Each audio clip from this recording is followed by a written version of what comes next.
हिंदी दिवस की शुभकामनाएं। आज का ये जो आयोजन Asha Paras for peace and harmony foundation Bharat, Telangana महिला विश्वविद्यालय, मध्य प्रदेश राष्ट्र भाषा प्रसार समिति भोपाल और वेद फाउंडेशन भारत द्वारा किया गया है, उसके लिए सभी संस्थाएं विशेष रूप से धन्यवाद की पात्र हैं। मंच पर उपस्थित सम्माननीय प्रोफेसर आशा शुक्ला जी, प्रोफेसर विनोद कुमार मिश्र जी, जो मेरे अत्यंत अन्यतम मित्र ही नहीं है बल्कि भ्रातृतुल्य है।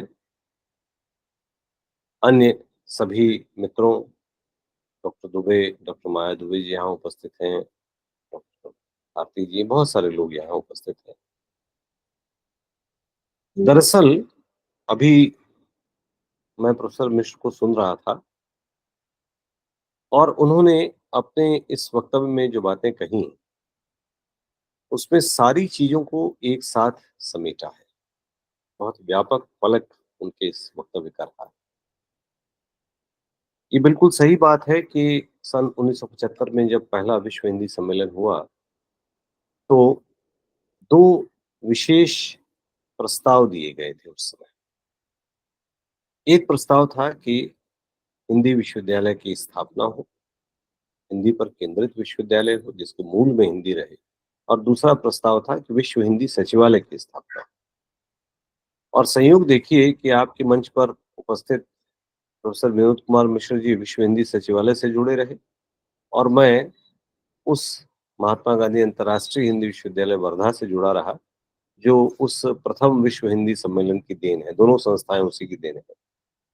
अलग अलग कालखंड में जरूर हुई, लेकिन ये दोनों संस्थाएं वहीं से उपजी। ये बिल्कुल सही है जिस बात को प्रोफेसर मिश्र कह रहे थे। मैं इनके कार्यकाल में 2 बार मॉरिशस गया। एक बार तब जब वो हिंदी विश्व हिंदी सचिवालय का भवन निर्मित के स्तर पर था, और दूसरा तब जब उसका उद्घाटन हो चुका था और वो पूरी तरह कार्यरत हो चुका था। और ये कालखंड बहुत लंबा नहीं रहा, कुल मुझे लगता है कि शायद 7-8 महीने का रहा हो। उस अंतराल पर मैं गया।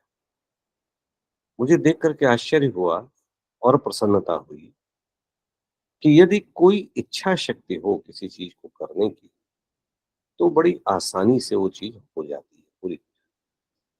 और ये इच्छा शक्ति प्रोफेसर मिश्र में मुझे दिखी, क्योंकि जितने मनोयोग से वो प्रतिदिन जाकर के उस पूरे भवन के निर्माण को देख रहे थे, दरअसल वो हिंदी के निर्माण को देख रहे थे।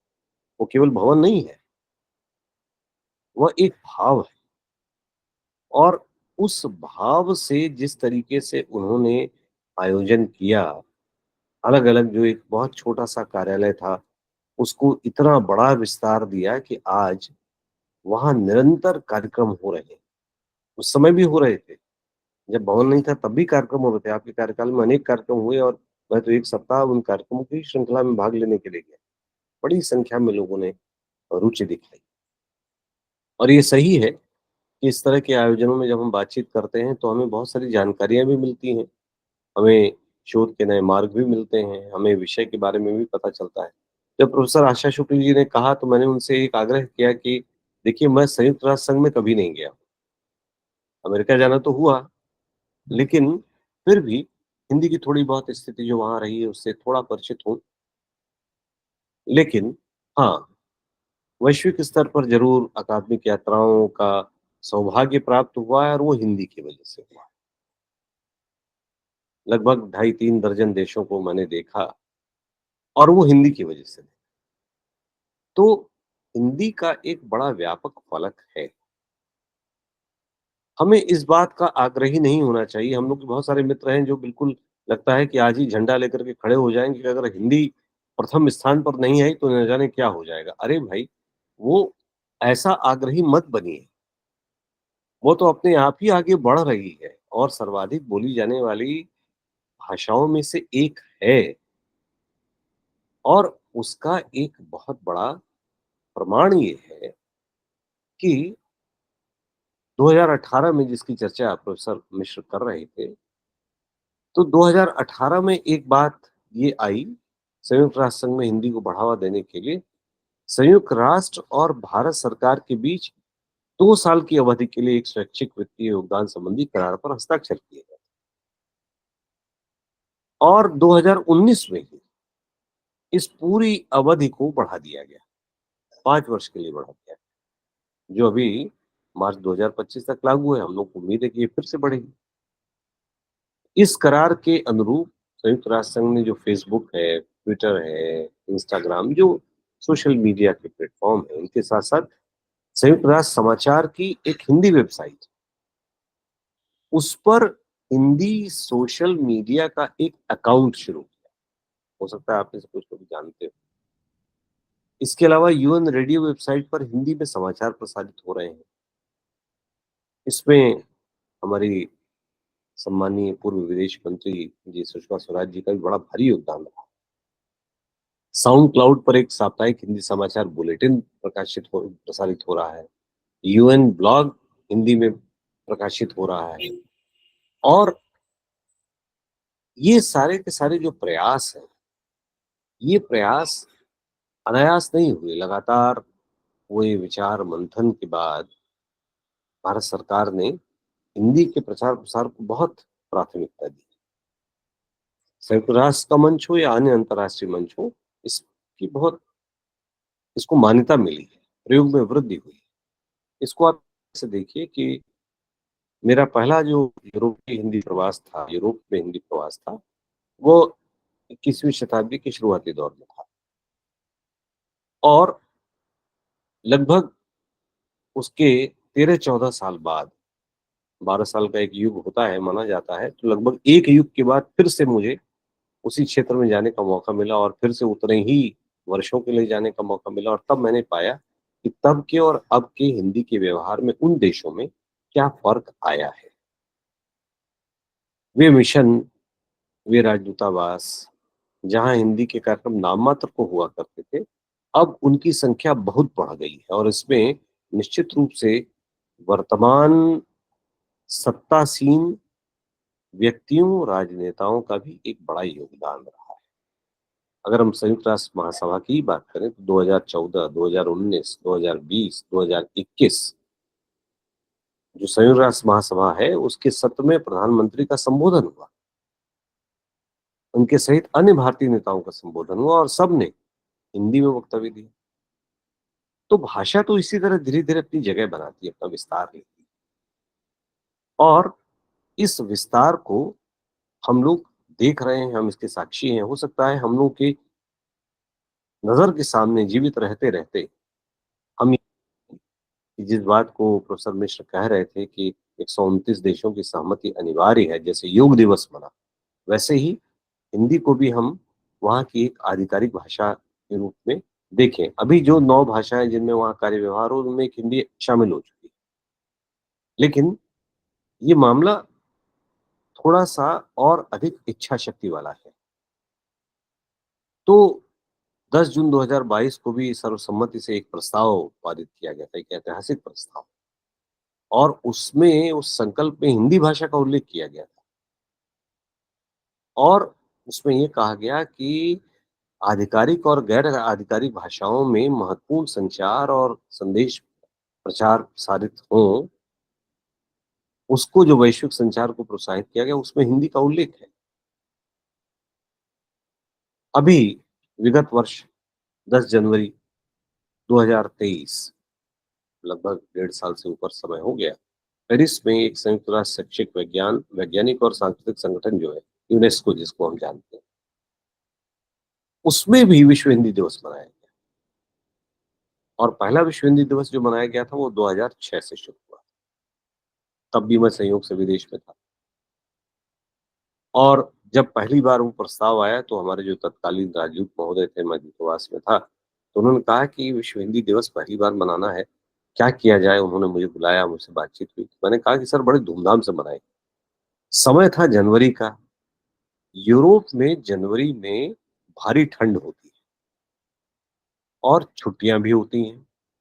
तो हम लोग चिंतित थे इस बात को लेकर के कि आयोजन तो कर रहे हैं, हमने वहां सबसे बड़ा हॉल ले रखा था, पता नहीं आयोजन कितना सफल होगा, कितना नहीं सफल होगा, कितने लोग आएँगे, लेकिन हम लोगों ने जब आयोजन किया, जो नृत्य, संगीत, साहित्य की प्रतियोगिताएँ हुईं, जो प्रस्तुतियाँ हुईं, मुझे आश्चर्य हुआ और मेरे साथ सबको आश्चर्य हुआ कि वो पूरा हॉल न केवल भरा था बल्कि वहाँ बैठने की जगह नहीं। इतनी बड़ी संख्या में लोग आए। कहने का तात्पर्य ये है कि जो भारतीय संस्कृति है, जो भारतीय भाषाएँ हैं, उनके प्रति विदेशियों का जो रुझान बढ़ा है, वो बड़ा महत्वपूर्ण है और अब तो पूरे देश में लगभग हर मिशन में, हर जगह, संस्थाओं में, विश्वविद्यालयों में, जहाँ-जहाँ हिंदी का परचम है, जहाँ-जहाँ भारत विद्या विभाग है, इंडोलॉजी विभाग है, भारत शास्त्र विभाग है, अलग-अलग नामों से हैं, वहाँ ये आयोजन होते ही हैं, दूतावासों में होते ही हैं। और यह विस्तार हमें आश्वस्त दिलाता है कि एक दिन वो ज़रूर आएगा जब हम संयुक्त राष्ट्र संघ में हिंदी को पूरी तरह प्रतिष्ठित पाएँगे। तो 2022 में ही यूनेस्को ने अपनी वेबसाइट पर भारत के जो विश्व धरोहर स्थल हैं, उसको उसका विवरण हिंदी में प्रकाशित करने के लिए सहमति व्यक्त की। वो भी उसी का एक भाग है। तो यह सारी चीज़ें हम लोग को कहीं न कहीं एक उत्साह देती हैं, एक रास्ता दिखाती हैं और इस तरह के कार्यक्रम में जो पहल होती है, जो बातचीत होती है, उससे भी हम लोग का और भी उत्साह बढ़ता है। कहीं न कहीं किसी न किसी रूप में जब भी जिन मंचों पर जो लोग यहाँ उपस्थित हैं, इन बातों को उठाते रहें, कहते रहें, प्रयास करते रहें, चाहे वो प्रोफ़ेसर शुक्ला हों, चाहे प्रोफ़ेसर मिश्र हों या आप किसी का भी और लोगों का भी नाम ले सकते हैं। आज बड़ी संख्या में तकनीक के विकास ने ई-पत्रिकाओं की शुरुआत की है, ब्लॉग्स की शुरुआत की और अलग-अलग देशों में चल रहा है, केवल भारत में नहीं, चाहे वो इंग्लैंड हो, यूके हो, अमेरिका हो, ऑस्ट्रेलिया हो। प्रवासी भारतीय साहित्य का बड़ा भारी योगदान है, तमाम सारे लेखक हैं, जो लिख रहे हैं, उससे प्रेरित होके दूसरे युवा लेखक भी अब आ रहे हैं साथ और उनके कारण जो वहाँ से पत्रिकाएँ निकल रही हैं, चाहे वो प्रिंट के रूप में निकल रही हों, चाहे वो ई-पत्रिका के रूप में निकल रही हों, उसमें लोग अपनी रचनाएँ भेजते हैं, उनको पढ़ते हैं। मैं इस मंच पर ही एक सूचना और देना चाहूँगा, अंतर्देश नाम की एक पत्रिका हम लोगों ने कुछ मित्रों ने अलग-अलग देशों में एक हम लोग सेमिनार में मिले और तय हुआ कि एक ऐसी पत्रिका निकाली जाए जो पढ़ने वाले विद्यार्थी हैं, विदेशी विद्यार्थी हैं, वो उसमें लिखें, उसमें अनुवाद करें, मूल हिंदी में। तो अंतर्देश पत्रिका के 2 अंक निकल चुके, तीसरा अंक आ रहा है, बहुत जल्दी वो प्रकाशित होने वाला है। इसी तरह मैंने स्वयं प्रयास किया और दूतावास के माध्यम से मैत्री नाम की एक प्रिंटेड पत्रिका की शुरुआत, जिसमें अब तक करीब-करीब 50 से अधिक लोग अपने अनूदित रचनाएँ लिख चुके हैं या मूल भाषा से उन्होंने हिंदी में अनुवाद किया है या मौलिक तौर पर हिंदी में लिखा है। चाहे वो आलेख हो, चाहे वो कविताएँ तक उन्होंने लिखी और कहानियाँ लिखी। तो ये सारे के सारे प्रयास बहुत अगर इनका मुझे लगता है कि संकलन किया जाएगा, तो अपने आप में एक ग्रंथ के रूप में वो प्रकाशित किया जा सकता है। इस साल पिछले साल फिजी में 12वां विश्व हिंदी सम्मेलन हुआ था। इसमें भी दुनिया भर के हिंदी विद्वान गए थे। उससे पहले स्वयं मॉरिशस में हुआ था जब विनोद जी के नेतृत्व में वहाँ बहुत सारे आयोजन हुए और तब हम लोगों ने देखा कि कैसे लोग जुड़ते हैं, दुनिया भर से लोग जुड़ते हैं, आते हैं और खासकर जो गैर भारतीय लोग हैं, उनका भी बड़ा भारी जुड़ाव दिखता है। 150 से अधिक संस्थाएँ हैं, विश्वविद्यालय हैं जहाँ हिंदी का अध्ययन अध्यापन हो रहा है। अकेले अमेरिका में अभी मैं एक सेमिनार में गया था, हिंदी को ही लेकर के था और मुझे पता चला कि 500 से अधिक स्कूलों में वहाँ हिंदी पढ़ाई जा रही है। ये मेरे लिए आश्चर्य की बात थी। ठीक है, वहाँ जनसंख्या है, बड़ी जनसंख्या है वहाँ, करीब-करीब 22 लाख लोग सीधे-सीधे हिंदी बोलते हैं, एक डाटा के अनुरूप, 24-25 लाख लोग यूके में। तो तमाम संस्थाएँ हैं जो इन देशों में हिंदी को लेके काम कर रही हैं और उन देशों में जो लोग काम कर रहे हैं, उनको किसी न किसी रूप में भारत सरकार भी प्रोत्साहन दे रही है, पुरस्कृत कर रही है, उनकी पहचान बन रही है। ये भी एक बड़ी महत्वपूर्ण बात है। भारतीय सांस्कृतिक संबंध परिषद, जिसका नाम आपने सुना होगा। भारतीय सांस्कृतिक संबंध परिषद बहुत सारी हिंदी पीठ संचालित करती है। कुछ लघु अवधि की है, कुछ दीर्घ अवधि की है, लंबे समय की। मुझे भी ऐसी ही पीठ पर रहने का मौका मिला, कई एक बार मिला। और इन पीठों पर जाने वाले लोग जो नियुक्त करती है भारतीय सांस्कृतिक संबंध परिषद, उनका उद्देश्य यही है कि वो हिंदी भाषा का प्रचार प्रसार करें, इसके साथ साथ अध्यापन के साथ साथ भारतीय संस्कृत का भी प्रचार प्रसार करें। तो ये परस्पर जुड़ी हुई, तो एक तरीके से भारतीय संस्कृति को, भारतीय मेधा को आगे बढ़ाने के लिए, इसके प्रचार के लिए, प्रसार के लिए हिंदी का जो योगदान है, ये शासकीय स्तर पर भी कम नहीं है। केंद्रीय हिंदी संस्थान है, पूरे देश से, पूरे संसार से प्रतिवर्ष 100 से अधिक विद्यार्थी आते हैं। विगत वर्ष हम लोगों को जाना संयोग से, उसमें भी हम और विनोद जी साथ-साथ थे, एक आयोजन में हम लोग वहाँ गए और वहाँ के तत्कालीन निदेशक महोदय ने कहा कि हमारे विदेशी विद्यार्थियों का अभी-अभी नया समूह आया है, नवप्रवेशी हैं, इनको आप लोग संबोधित कीजिए। तो 1 डेढ़ घंटा प्रोफ़ेसर मिश्र बोले, 1 डेढ़ घंटा मैंने व्याख्यान दिया। और आपको भी जान के खुशी होगी कि वो विद्यार्थी जो हम लोग को जानते नहीं थे, केवल उस व्याख्यान के बाद न जाने कितने उनमें से आज भी हम लोग के फ़ेसबुक मित्र बन गए हैं। वो केवल उस व्याख्यान के कारण उन्होंने तत्काल कहा कि हम आपके मित्र बनना चाहते हैं, हम लोगों ने उसे स्वीकार किया। और उनकी गतिविधियों को जब मैं देखता हूँ कि कैसे वो हिंदी का इस्तेमाल कर रहे हैं, हिंदी में लिख रहे हैं, चाहे वो एक-दूसरे को बधाई दे रहे हैं या भारत के बारे में लिख रहे हैं, तो गर्व होता है कि सचमुच ये विद्यार्थी कितने गहराई से एक गैर भाषा से जुड़े। और हमारी अपनी मातृभाषा है, उनकी मातृभाषा तो नहीं है, लेकिन उनकी उनका जुड़ाव बड़ा गहरा है, उनका जुड़ाव बहुत अद्भुत है और वह जुड़ाव कहीं न कहीं हम लोग को एक तरीके से प्रोत्साहन भी देता है। हमारी पूरी की पूरी जो जिन चीज़ों को हम सोचते हैं कि ऐसा होना चाहिए, वह उसको एक प्रोत्साहन मिलता है। मॉरिशस का जो महात्मा गांधी संस्थान है, वहाँ एक मॉडल पाणिनि हिंदी भाषा प्रयोगशाला स्थापित की गई है और इस तरह की तमाम सारी जो संस्थाएँ हैं, जो कार्यक्रम हैं, वे वास्तव में किसी न किसी रूप में हिंदी को आगे बढ़ा रहे हैं। हिंदी के लिए जो ज़मीन तैयार हुई है, वो महत्वपूर्ण ज़मीन है। भारत में भी आप देखें 10 राज्य तो ऐसे हैं जो सीधे-सीधे हिंदी पट्टी के राज्य हैं, जहाँ पूरी तरह हिंदी ही व्यवहार में लाई जाती है। इसके अलावा आज आप दक्षिण में जाएँ, चाहे उत्तर में जाएँ, चाहे अरुणाचल में जाएँ, चाहे गुजरात में जाएँ, सब लोग हिंदी जानते हैं। बल्कि अरुणाचल तो मैं गया एक बार यात्रा में, वहाँ मिश्र जी तो वहाँ लंबे समय तक रहे और वहाँ 100 से अधिक जनजातीय भाषाएँ हैं और लोगों को मैंने हिंदी में बातचीत करते सुना, सबको, सबको, जितनी वहाँ जनजातियों के लोग। मैंने पूछा कि ये कैसे संभव हुआ? उन लोगों ने कहा कि हमारी संपर्क भाषा तो हिंदी है, क्योंकि हम एक-दूसरे की भाषा जानते ही नहीं। जाति दूसरी जनजाति की भाषा नहीं जानती और परस्पर बातचीत कर रहे हैं वो हिंदी में। आप देखिए ये कितना बड़ा एक तरीके से महत्वपूर्ण कदम है। तो हम लोगों को अगर हम थोड़ा-सा और प्रयास करें, हम और अगर थोड़ी इच्छा शक्ति रखें हर स्तर पर, नीति नियंताओं के स्तर पर भी, क्रियान्वयन के स्तर पर भी, अध्यापन के स्तर पर भी, लेखन के स्तर पर भी और आयोजन के स्तर पर भी। जैसे ये आयोजन हो रहा है ऐसे ही निरंतर जो आयोजन होते हैं, तो कहीं न कहीं इस मार्ग को और प्रशस्त करते हैं। हमारे लिए एक और नए गवाक्ष खोलते हैं, नई क्षितिजों का हम स्पर्श करते हैं।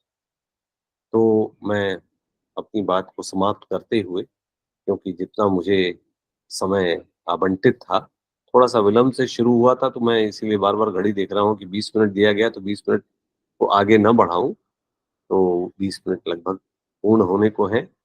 मैं अपनी बात को यहीं विराम देता हूँ और आभार व्यक्त करता हूँ प्रोफ़ेसर शुक्ल के प्रति, जिन्होंने मुझे आप सबसे किया, अपनी बात रखने का अवसर दिया।